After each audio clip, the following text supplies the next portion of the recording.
Prince's passing left a huge void in all our lives.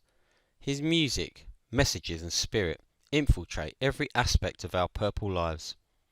Ask any member of the Purple family and they will have a story to tell, from Prince songs at weddings, to children's names being given to them from Prince songs, to Prince rooms and memorabilia, to body art inspired by Prince. The list is endless.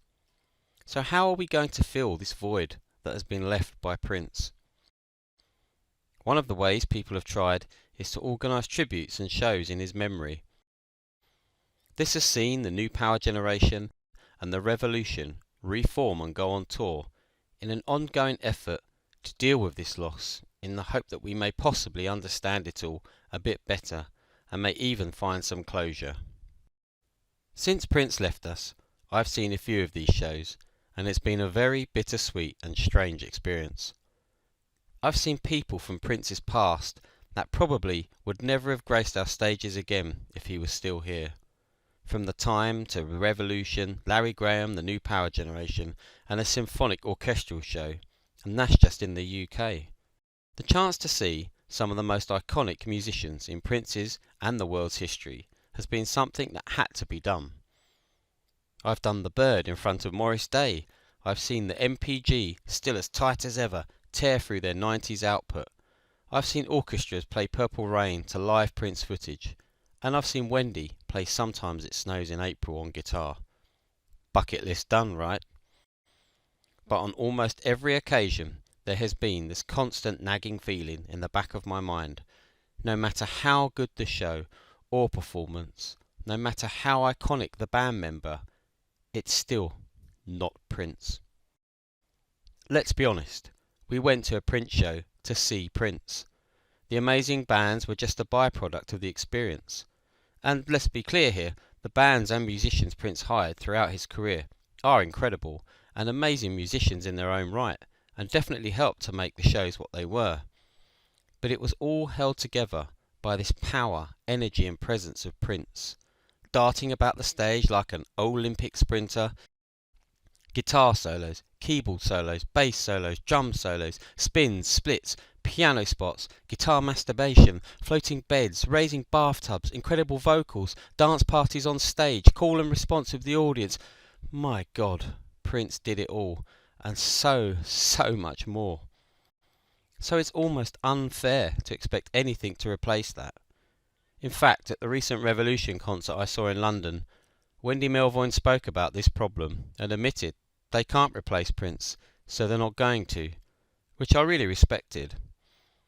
At all these shows, there have been amazing moments, and emotional ones, and I've cried at every show at some point.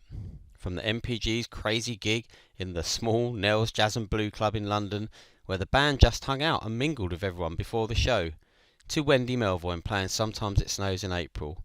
Just some of the moments I'll never forget. But still, as the music fades into the night after another show, I'm left feeling cold and empty at that huge space left on the stage. This is just my personal opinion and feeling, and I'm sure there are many who find great comfort and healing from these shows, and I'm jealous that I can't. I've been spoilt by Prince. I've witnessed some of the greatest shows ever staged, and I'm truly sorry for the young generations who have been cheated out on ever experiencing the majesty of Prince live. I've come to the conclusion now, after seeing almost everyone there is to see, that no show, no exhibition, no tribute is ever going to fill that void for me personally that Prince left. His attention to detail, his dedication, perfectionism have spoiled me and raised the bar so high for all who follow. I've enjoyed these tribute shows and am truly grateful to have been able to witness such musical greats, but they are not the answer for me personally. In fact, sometimes it has made it worse, hearing and seeing his music played live without him, like reopening an old wound.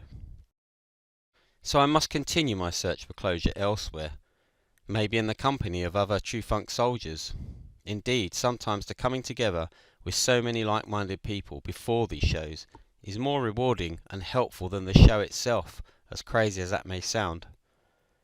So is it right that we continue to celebrate Prince this way, with tribute concerts and opportunities to see former legendary bands? Well, yes, most definitely. It's a chance for people who may have never seen some of these bands to see and hear those famous songs performed by those that were actually there at their genesis.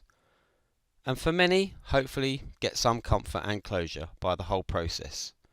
But for me, the next time a gig comes my way, if I do decide to go, I'll be finally going with the knowledge that this isn't ever going to fill that empty space on the stage, no matter who is playing. It simply isn't Prince.